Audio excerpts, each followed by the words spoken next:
modelers.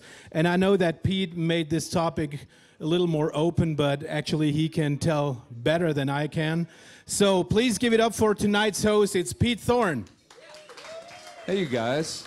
Thank you. So yeah, I brought in the topic title a little bit. And first of all, I'll just say we'll try and keep it, relatively short tonight. I know everybody probably wants to get to the jam and stuff and hear some tunes. So we'll try and keep the answers reasonably short and stuff. And yeah, so basically the topic, big tube amps versus modelers / pedals through small clean amps. We've kind of moved from maybe the big amps of yore to, more, I want to say like lighter, versatile, quiet stages. That's become a thing lately. It seems like everybody wants the volume coming down and stuff. So my little intro I wrote, I just said, from the 50s until maybe 2010, tube amps ruled for guitarists, but for the last 20 years, there's been a trend towards quieter stages, lower weight, smaller rigs, coupled with an explosion of pedals. And many guitarists are getting their tones these days by running either Axe FX, Kemper, or Helix to the PA, or running pedals into like a little clean tube amp and using the pedals kind of for all their tones. And yet the vast majority of iconic, awesome electric guitar sounds were cut using a good tube amp as the primary tone generator, like maybe augmented by a few pedals, but it was always the amp at the core. So a couple examples are like Eddie Van Halen with a cranked 100-watt plexi, Brian May with an AC30 normal channel with a treble booster in the front, and that's it. Like epic guitar sounds, right? Even Jack White with silver tones, or Stevie Ray Vaughan with Fenders and Dumbles. And these are the songs that we all still hear on great, classic rock radio and stuff all the time, right? So I'm going to call up a few guests here, and we got a wide range of people here that are using all kinds of rigs, I feel like. First up, my good buddy Phil X is up here. Bon Jovie and the Drills. Killer guitar player and knows a lot about great guitar sounds. We're going to get Kieran Robertson up as well. So he plays in a band called Operation Mindcrime's Jeff Tate's band from the legendary Queensryche. He's got a really interesting guitar rig he's going to tell us about, very modern, that he's using. We got the Gearmanndude. Come on up, my friend. And we got Rick Beato, great music producer. He's got a master's in jazz guitar. He's done everything from country music to rock and roll to jazz. He knows a lot about, he's got a killer studio and a million guitar amps, so he knows a little bit about guitar amps. And we're gonna get up Joss Allen as well. He's from Guitar Bros Demos, and he's a Hughes and Kettner artist. And he's really familiar with the Hughes and Kettner amp line, and those guys are doing some interesting things when it comes to sort of modernizing guitar amps and stuff like that, I feel like. So he can offer some perspective on that. So first of all, you guys, tell us a little bit about like the rigs that you use on a daily basis, like just your touring rig, maybe amps like you might use in the studio all the time. What's your go-to stuff? What do you guys play through? Well, it's great when you get into a position where someone makes an amp for you. So I have the Friedman Phil X signature head, which is, I was right there in the shop when chassis was open. He had a solder iron, and I was playing an E chord over and over, and it didn't sound right until he put an alligator clip over here. And then it was it, and he made a note and sent it to the builder. So that's my go-to amp. Old school. Yeah, and rock and roll. And it's just a one-channel amp.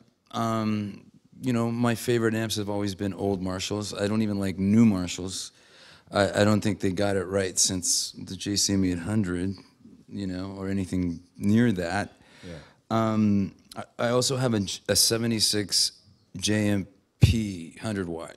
Okay. And I actually blend those two heads on the road. Each goes into a 412, and then an ISO box is under the stage.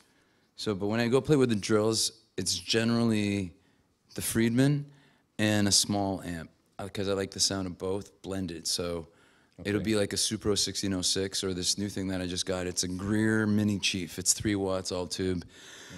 And it has this charm. So you get two things that together fill all the required frequencies that give me the response and what I want to hear behind me. Awesome.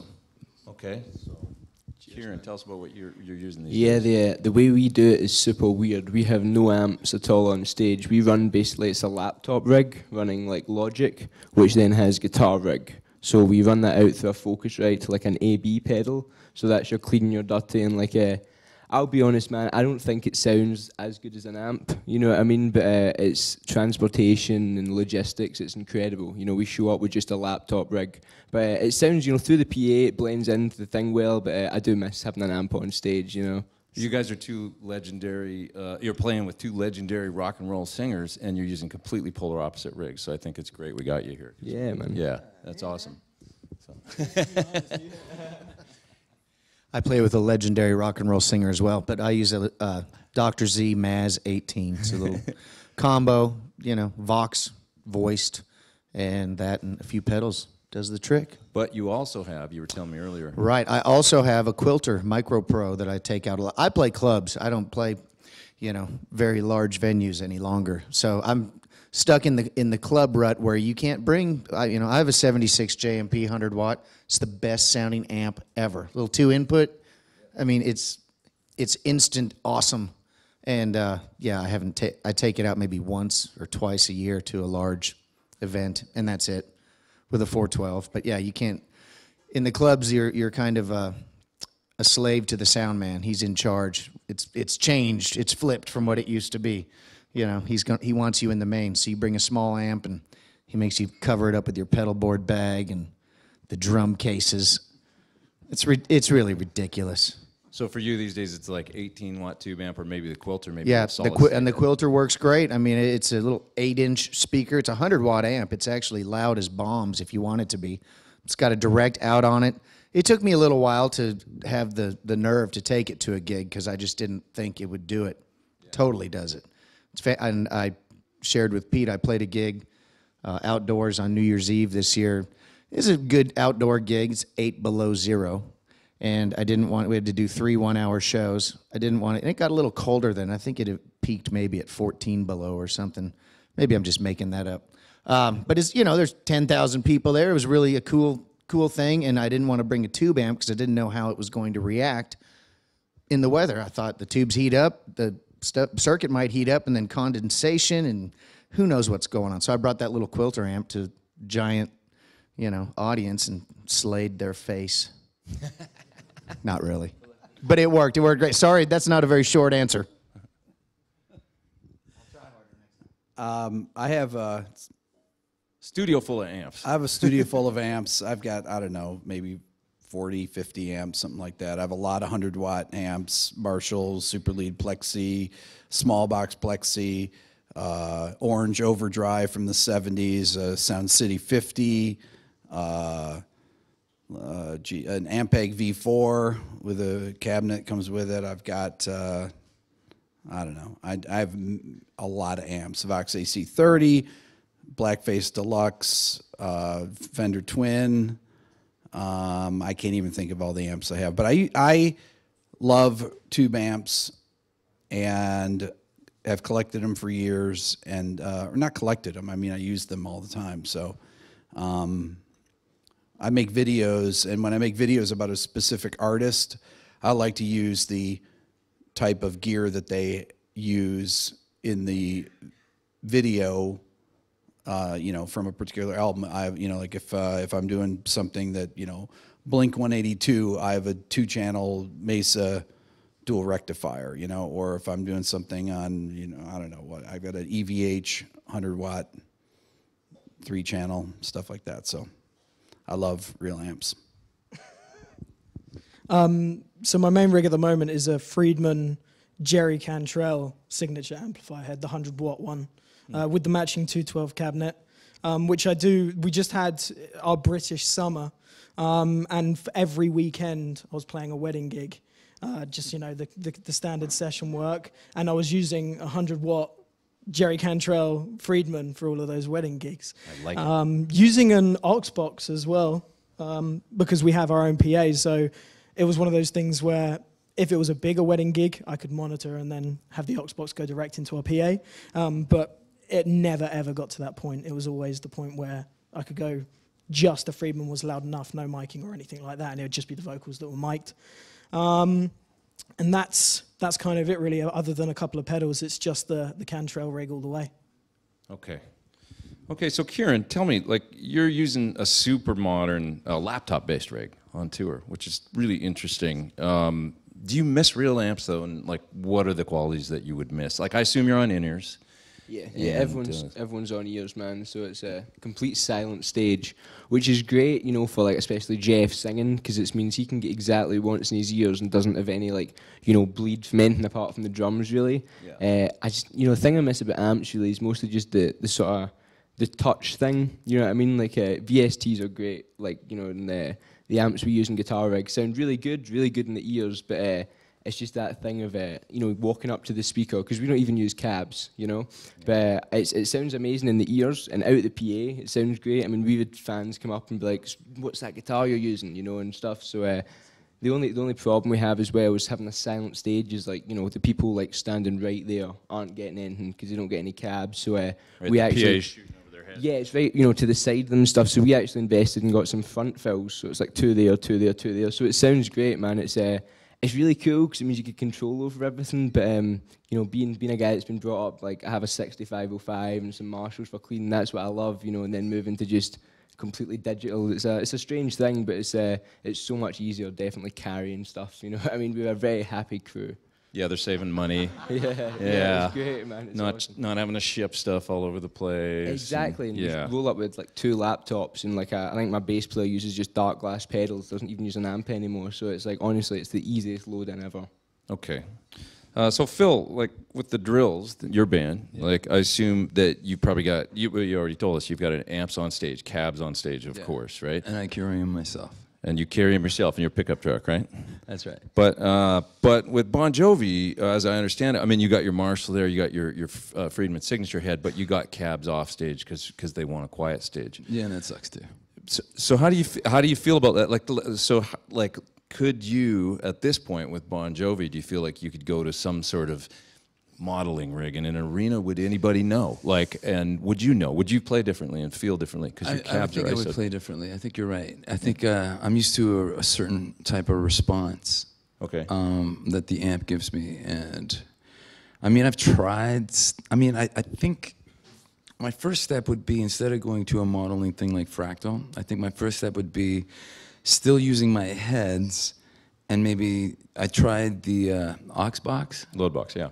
Yeah, sure. I tried that at home, and I was kind of underwhelmed. But you know, the road manager was like, "Hey, let me know if that thing works, man. If we don't have to bring those big boxes out, that would be awesome." So they could save money and stuff. Save money, truck space, all that stuff. But I'm like, fuck that.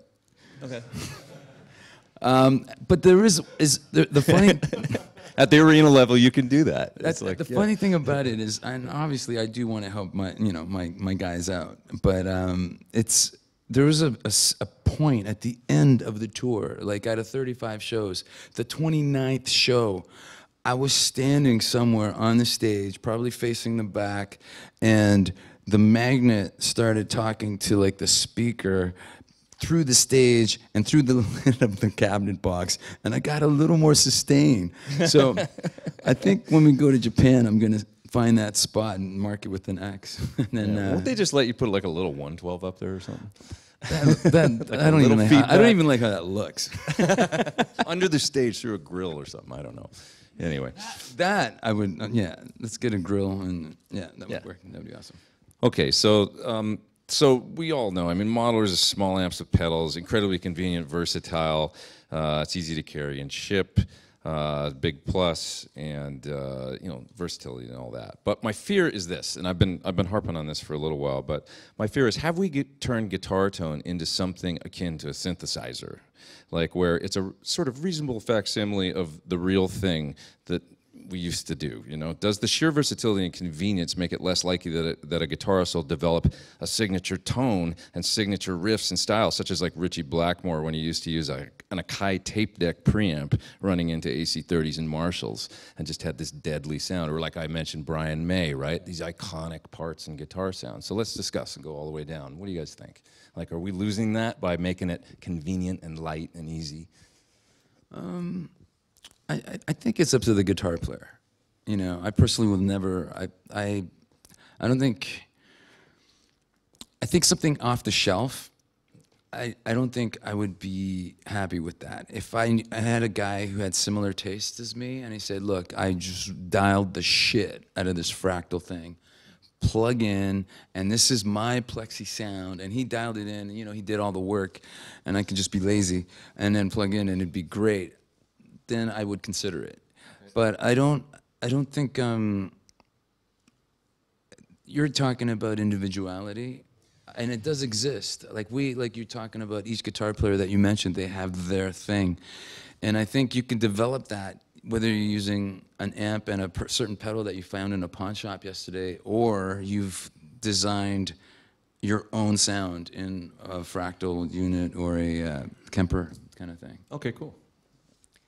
Yeah, I think the problem is now that it's so easy to, like, you turn on, like, you know, like the Joey Sturgis, like, Tone Forge Menace or one of those, like, amp sims, and it sounds so good from the start that there's just, like, you don't need to take the time to go through it and, you know, like, wait for the valves to warm up, dial in the exact tone, mic it up correctly. It's like, I really think sort of finding a signature tone, like, you know, like a Slash's tone or stuff like that, it's really hard to do with the virtual stuff, which is why I feel like recording and stuff, it's really important to keep, you know, tube amps alive just for the feel. But some of the stuff sounds great, though. Some of the, like, the virtual stuff, just, you can really customize it. And, like, the guys that, I don't know if the Moore guys are here, but they were showing me their sort of kind of mini pedal version of the Axe Effects type thing, and you can, like, you know, model all these amps and tones. And I was playing it today, and I was like, you need to hook me up with one of them, man. Like, that was awesome. So yeah. I don't know a lot about them because I've never tried to do it, but the impulse responses interest me a little bit. The thought that I could actually get the sound out of my amp into one of these units. I think you hit it on the head. I've always thought the same way, thinking it is a close facsimile of the real thing. It is kind of like a synthesizer. You know, you see a guy burning up the piano or using a synth. Now, in a large venue, does it matter? Not to the audience. It matters to the player. If they can still be expressive and whatnot without weighted keys, and they can really work the expression of the feel and accomplish that, then I'm all about it. And then, you know, you've got a impulse response coming out, right? Yeah, well, I have a plugin, so I'm all over the map with this stuff. But your point is great. Like, so a buddy of mine is Rami from the Foo Fighters, and we were talking once about he plays keys in Foo Fighters, and he was talking about in his world, you know, he loves playing a real B3 and the Leslie cabs and stuff like that, and he loves it, but it's not always practical, so sometimes it's the Nord if they're doing fly dates. He's got the Nord B3, and he said, you know, the reality is in the PA, the Nord might sound like, because it's kind of DI and more direct, and he said those mids cutting through an all guitar, there's 3 guitar players in the band, you know, right. So he said, I think maybe there might be a sound factor that even works better with just that Nord in the PA, but he goes, the way that I feel on stage with those Leslies behind me, you know, is I feel myself responding differently to it, the way he plays and stuff. So he still prefers that, even if the other thing sounds better in the PA. So I found that interesting. Right. Like it's partially about the way that you respond to the gear too. So if you respond better to the modeling or to a little amp and pedals and that kind of thing, that's great. You know, I've never tried it just because I don't trust sound men. Once you do that, you're like I said before, you're stuck with what's coming out the mains. And I have yet to one time walk out of a show going, I could hear you clear as a bell. I just don't trust those guys. What do you think, Rick? A lot of keyboard players and bands I've worked with, when you go see them play live, they have fake pianos that have digital pianos inside. Almost every band, that's incredibly common, right? You guys have seen that? Sure. Right? That happens all the time. They have the outside of an upright piano with a digital piano inside because they want to have the look, the aesthetic of having an acoustic instrument. That's actually important. Sure. And even huge artists that play piano will do these things. Well, I thought a lot about this, and I have no problem with modeling things. I've used them plenty of times. I have an Axe Effects. I've owned a Kemper. I use plugins, some that are really good sounding. But I always think about this idea about Jimi Hendrix standing in front of a Marshall Stack or Eric Clapton and putting their arm up like that. And then I picture some guy in 2018 with a laptop on top of their Axe Effects going like this. And then I'm like, and trying to get feedback out of it, you know, and just kind of is, that's kind of why there's no guitar bands anymore, maybe. I just thought of this one thing to follow that. Hendrix and all of those guys, they were working with much inferior PA systems. It wasn't only loud because that was how they got their tone. It was part of the concert was those amps were responsible for throwing out a certain amount of sound. Well, didn't you mention the other day the original Tweed amps with the controls facing backwards were for a reason? Right. The nomenclature or whatever was all because they were supposed to be at the front of the stage, they thought. The open back cabinet would throw the sound backwards. And, you know, that was Leo's original idea, I think, was that, you know, amps at the front kind of filling in. Super or Valco. Yeah. Super did it first, you're right. Sorry. I mean, for me, the benefit of everything that we do anyway is the possibility of doing a YouTube video and playing a specific piece of gear and then taking that piece of gear to a live environment as well. So I don't want to be the Hughes and Kettner bitch boy and be like, oh, Hughes and Kettner straight away. But I got to do a jam video today with Simon McBride. And I've been using the Black Spirit a lot, obviously, over the past couple of months working with Hughes and Kettner. And I know what Simon's playing sounds like through a full 120 watt Hughes and Kettner triamp, and then going straight into a Black Spirit, and it sounded like Simon McBride's playing, you know. So for me, it's exactly the same as what Phil said. It's the feel and the vibe of the player that can create that sound for me, and it's exactly the same as if I was playing it when I'm playing my Friedman live, or I'm going home and playing it through a Universal Audio aux box, and it still works for me. There's still that squishiness and that everything that I want in there because it's my hands, it's my playing. And that's what, for me, is okay at the moment, you know.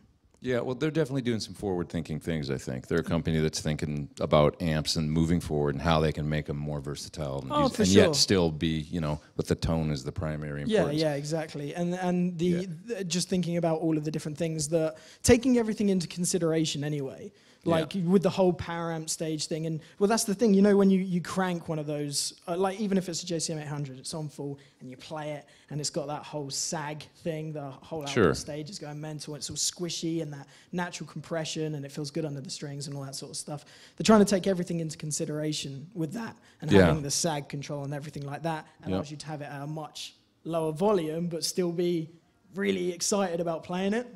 And that's what it is for me, it's that feel thing.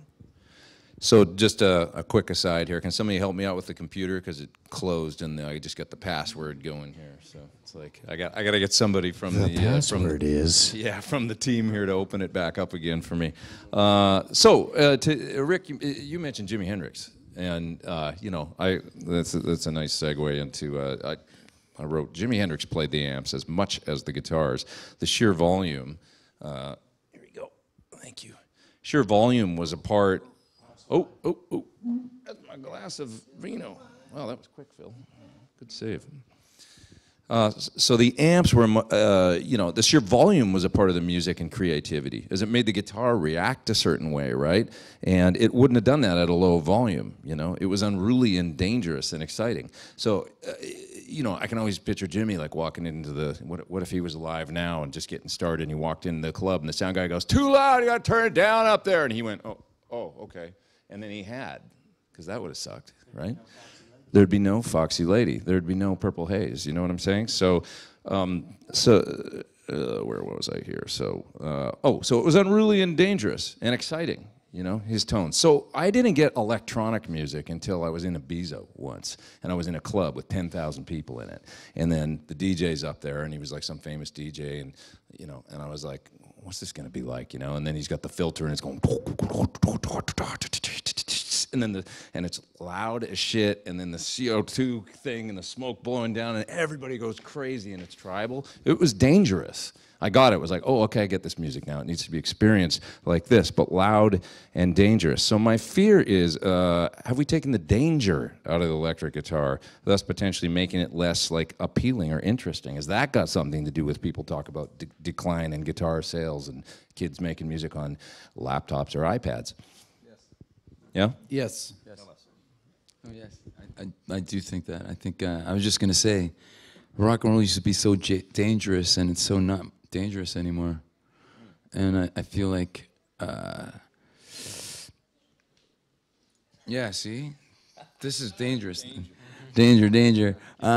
It just seems like, you know, there's something missing in rock music today, and I think for me, I'm gonna stick by amps because I feel like the option, an alternative, is sterile. And I think that's what's wrong with rock and roll today. It's become so sterile, and I was talking to Rick about this the other day. Producers taking an amazing drummer and just throwing him on the grid just to make it perfect so they can throw a loop on it or something. And that steals the life out of music, you know? And not having a speaker does something to the guitar. And I'm not gonna say that it's good. You know, there's always angst. Rock and roll was always about angst and pissing your parents off and all that stuff. But I just feel like it's almost becoming like a hand-in-hand thing. Rock and roll isn't dangerous anymore, so we're gonna have guitars that don't sound dangerous anymore.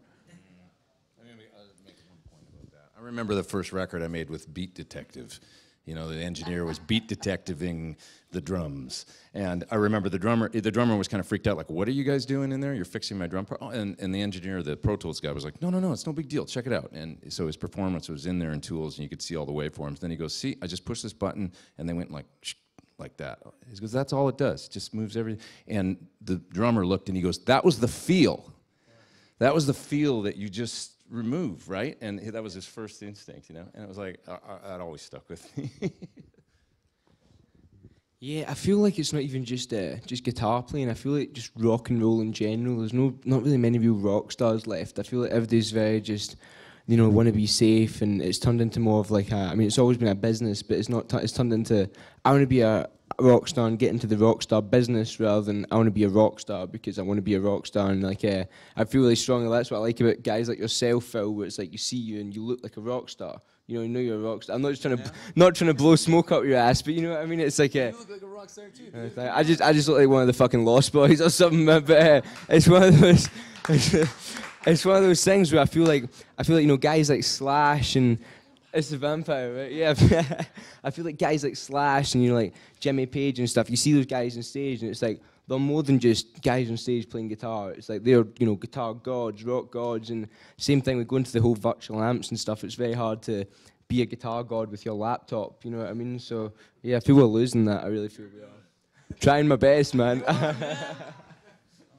But again, you're delivering a product to an audience that's there to see and hear those sounds. There's nothing wrong with that at all.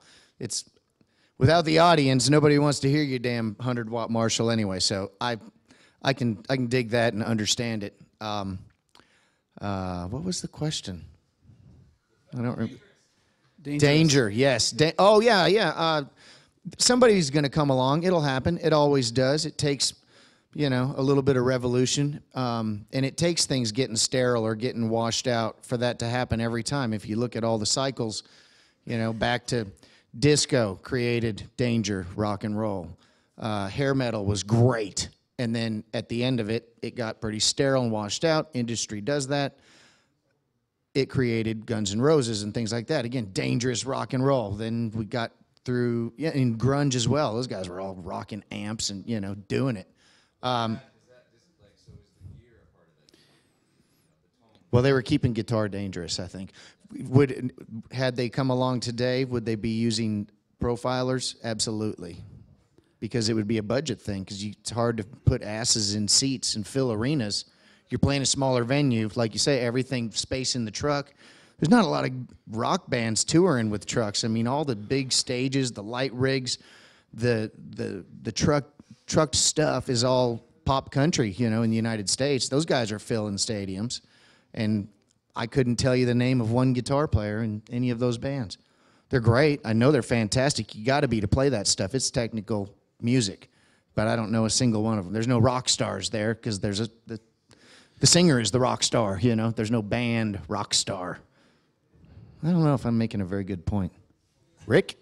I think that if you think about roadies, for example, right? Roadies that carry big rigs around. They got to carry your 100-pound 412 cabinet and maybe 4 of them, and they bring them out on stage, and then they bring your 100-watt head that weighs 75 pounds out on stage, right? Nowadays, what do they bring? They bring your Axe effects in a little rack. They just walk around. I mean, it's all about convenience. Exactly. Rock and roll is not about convenience. Some of this goes back to you know, probably 20 years ago when all the metal bands in the early 2000s cut their hair. You got all these guys that come out with short hair. But if you look historically, all the guys from the late 60s, they all had long hair. All the guys, you talk about Led Zeppelin, you know, Queen, whoever, they all had long hair. What about grunge, 80s metal? They all had long hair. Then you had the mid-90s happen, you know, things that happened in the mid-90s. And you have nu metal. What happened to nu metal? They all had short hair. And that was the beginning. Then next thing you know, you go from short hair to using computers to create your guitar sound, right? Yeah.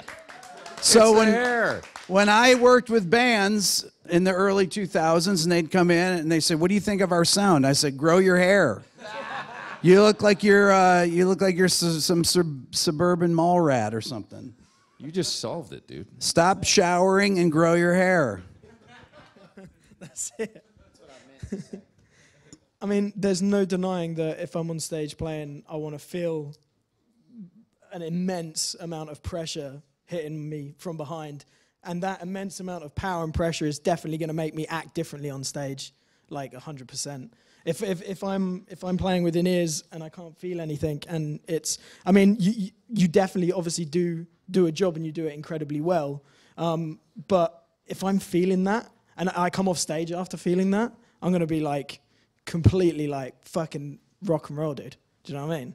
Whereas if I can't feel it or any of that sort of vibe, I'm going to come off stage going like, you're going to, if you're playing to the amount of size of people that you're playing to, you're going to be like, yeah, that was sick. That was a good show and everything. But if I can experience that power every night, then I'm going to come off. I'm going to be like, you're going to play differently on stage. Exactly. And that's my biggest problem with the in-ear thing and stuff. It does affect the way that you play. For in-ears and no cabs on stage actually makes me play differently, and that's a big consideration. I think it needs to be in consideration because the primary thing everybody's there for is the damn music. So when the convenience, you mentioned, Rick, becomes the biggest concern and not how good the show is, you know, I think we've lost our way a little bit. So I'm not an advocate of it doesn't have to be bleeding loud. I actually don't really like that anymore, but I always like when a band settles in around the drums. The drums is an acoustic instrument. You can't really change the volume of it. The guy plays or the girl plays the way they play. That's it. You know, they play like that. Guitar, can it just come up to that level, and bass come up to that level, and then the PA should fill in around that, I think. And at that, if your guitar amp is at the same level as the snare drum, you can get some feedback, and you can feel it a little bit, and it's nice. You know, then you can perform and play, but I digress. I just want to say that, like, we've been jamming here every night with 20-watt tube amps. That's true. And they've been doing a great job, and I commend Hughes & Kettner. I was like, I'm a guy that was completely blown away by everything I plugged into. Every time it delivered. So like I didn't use an overdrive or anything last night, and I had the time of my life because there was a speaker behind me blowing my pant leg, you know? Yeah, and you've even had those like the what was your amp, the robot amp and stuff. It was a Evil Robot. That was a low power amp. You like? It was 30 watts. Yeah, so you're not just all about 100 watts and stuff. I used the Marshall too. Right. Oh, I see.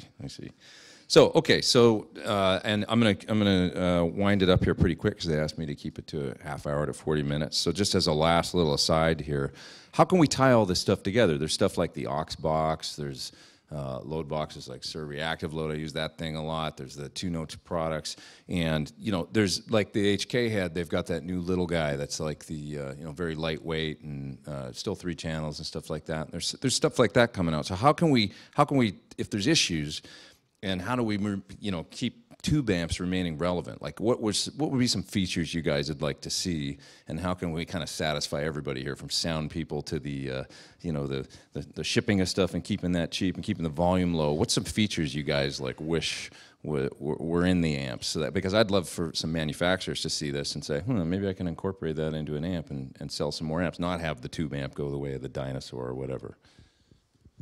I'm surprised that you asked that question.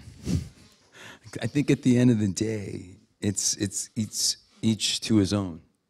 You know, you have the digital guys and you have the analog guys, and I don't want anybody putting anything in my amp. I think it's simple, and I'm a guy that believes that the point from A to B is, the straighter the line, the simpler it is. There's nothing in there, is the best it's going to be. I don't even like multi-channel amps because I always think it's a compromise to the transformer and everything. So I'm not the guy to answer this. You know, I feel like something like the Kemper is pretty close to what you're going to get between a compromise for, like, you know, virtual amps and real amps. You know, I'd like to see, you know, maybe Kempers with some microtubes or something. That might be really cool. But I feel like if you're not using a cab, you know, maybe get some, you know, like impulse responses or something in the amp. But it's really hard, man. People try and, you know, I've heard some stuff and it's like, it does sound great. But, you know, I know in my studio when I got like my 6505 mic'd up with a 57, it's like, I just can't get that from like a virtual amp. And they sound great, but it's just, I think the Kemper's probably, unless a company out here has something better, the Kemper, I think that's probably the closest thing that we're going to get. I think to keep up with, you know, the profiling amps and stuff, to some of the builders, a good example is Dr. Z. He's, I'm not his boy or anything, but he's got lighter cabinets now. His combos are in lighter weight cabinets, substantially lighter. I mean, it's probably 6 pounds, but it feels 15 pounds lighter. If I put my amp that I've had for almost 20 years now next to the same exact amp, brand new, the difference in weight is incredible, and the sustain is the same. So he spent a lot of time researching to make lightweight cabinets. They got to be pine. I don't know what he's making them out of, to be honest. But no, he still does the regular speakers. The Neo speakers and the full range speakers, I'm a believer now because of the Quilter. You know, it took that, it's an 8-inch speaker. And I've tried their 10-inch and their 12-inch, and they're all great, but you get the most low end out of the 8-inch speaker. I don't know why. I have no idea. But it's a fat, loud amp, and you can get the feel out of it. You can get the sponginess. It works. I just played the new Headrush, what's that called? The smaller version. And a friend of mine recommended a certain speaker. It was a Yamaha powered floor wedge. He said, this is the thing everyone that uses those use. Because I didn't get it until then. And I plugged it in, and I played the AC30, and it was spongy, and it felt, I mean, it was coming back at me, and it felt like an amp. And I played the Marshall, and it, you know, so I guess the cabinet has a lot to do with it. Ears, I'm not great with. They make me dizzy. I have to use them now, but I mean, I just don't, I haven't gotten it all together yet.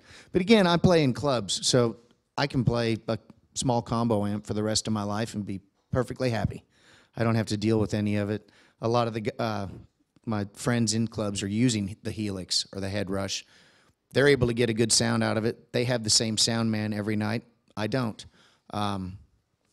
So I don't know what amp builders could necessarily do, but I do think that making that lighter weight cabinet, it makes me want one. That's a good suggestion for all of them out there. I mean, have you ever picked up one of these new orange 412s? I've got one.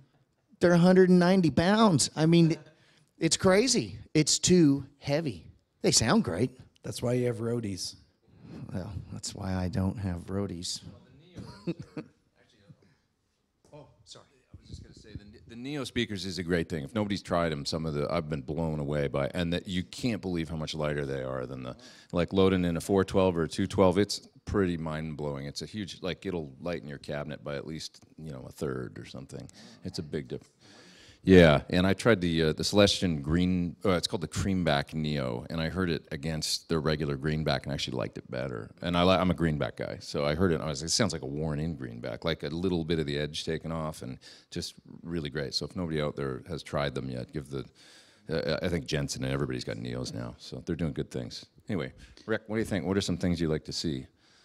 Well, I think that the modeling or profiling amplifier thing keeps continuing to progress, and it will continue to progress. So there's really nothing. I don't think that the tube amp companies should really try to compete with them. You know, in my case, I have a recording studio. I don't have to move my. I own probably 10, 12, 412 cabinets, something like that. At least 10 of them, and they can stay put. I can mic them up in 2 minutes, and I can play 100-watt Marshall because it's all soundproof with my kids sleeping upstairs. Could they make things lighter so they're easier to move? Absolutely, no question about it.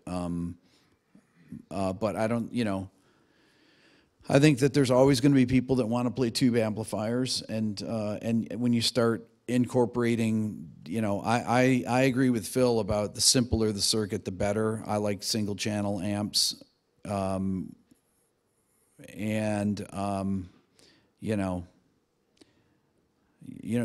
gonna there will be a migration towards the profiling thing. I mean, it's already happened, and that's not going to stop.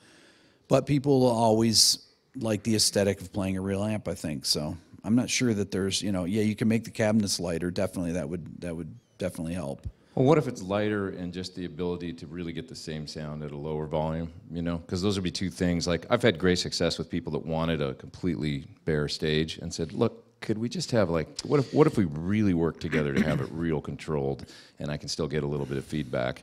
And if you kind of approach it the right way, I've had really good response from saying, okay, we'll give it a try. And then if you really kind of work with them on it, it's worked out, and then I'm able to get some feedback and I'm happy. But I got an amp with a great master volume. So I think having, lighter weight and really killer tone, but at a very controlled volume, there's nothing wrong with that. I did a shootout with my AC30 and my assistant's Morgan AC20, which is a good amp. And the Morgan has got a power scaling knob on it, but my amp killed it. And people that listened to it, listened to the, us playing through it, and everybody said, oh man. Now, I didn't realize how much it would kill it until I actually heard them back to back. But the Morgan's much smaller. I mean, the AC30 is unbelievably loud to get a good tone on it. It's, I don't want to be fragile, and you can't move them around. They're not good for touring, but they sound incredible. But, you start building them smaller, and they have a smaller sound, it seems like. I mean, I don't know. And the Morgan is a good amp, but when you hear them back to back, I mean, everybody that, I didn't even make a judgment on it. People put it out there, and man, that AC30 killed it. They're a legend. So they're a classic for a reason, eh? What do you think, good sir? For me, I can't really think of anything in terms of addition-wise. I mean, no, in terms of what they could add. Tell me this, though, because you are really, I don't want to interrupt you, but you are really familiar with the Hughes and Kettner line. They've done some cool things, I think. So maybe you can fill us in on some of for folks that don't know about some of those features. Well, so one of the main sort of recording things with the Hughes and Kettner stuff is the red box. So you can go direct out of that, and it's got a cab emulation in there, speaker emulation. So the new Black Spirit, I don't think there's one up here, but the new Black Spirit has got a choice of 8 different cabs that you can choose from this time. So instead of just having, I think it was 4 on the last, you can go 8 different ones depending on how, what the room's like, or whether you're recording, or whether you want like a 412 sound, or a modern, or a 212 boxier sound, or like a 112, or anything like that. So you've got 8 different cab choices on that, so you can pick and choose for the room. But for me, it's more of my own addition. So like with the universal, the aux box, it's got like a G12 412 G12s in it, right? But it doesn't have like a vintage 31 on there. And I'm always saying that it would be wicked if they had like a vintage 31 on there. I think a lot of folks say that about the aux. They want to see the vintage 30, which it'll probably come in a firmware update. Yeah. But it's also like the 2 Notes Studio. Putting my Friedman directly into that and uploading my own impulses, I'm way, way happier than sort of going, yeah, I mean, that sounds cool from the aux and I can deal with that for now sort of thing. I'd rather use my 2 Notes and be like, cool, that's the impulse response that I've got of my, my Friedman 212 and it sounds wicked, So what if you had an amp that had the ability to load IRs into it? Would you like that sort of thing? Because I might have something to tell you about later. Right. I mean, it could be exciting. It would definitely. It's the same as the Black Spirit. Before I done the launch video for it, it was kind of like I don't know what to expect. I know that it's a 200-watt analog amplifier, and in the back of my head, obviously, as a 100-watt valve player, I'm kind of going, I'll turn up and it'll be cool, and I get to hang out with the guys at Hughes and Kenner, and it's going to be cool, and all that sort of stuff, and I'll try my best and all that sort of stuff. But as soon as I played it, and the reaction from the people that I've seen play it is kind of like, oh shit, okay, like, wow, all right. Yeah. And that's kind of what I really, really like to see is when someone plays something that isn't a valve amp and goes, oh shit, okay, cool. Yeah. And goes, oh, I didn't even know that didn't have valves in it, because you don't tell them, and you play it, and they go, whoa, okay, cool. Yeah. Well, answer your question. Yeah, you should. As far as what I'd like to see, well, I think the answer is really like the aux is a great thing, and I call that modeling the back end. So you still got the tube amp and maybe a couple pedals in front or whatever, but then you're modeling the IRs and you got the speaker simulation, loading the amp down. It can be an attenuator too, so it's very versatile. You can actually take the edge off of the volume with the aux, and it works quite well for that.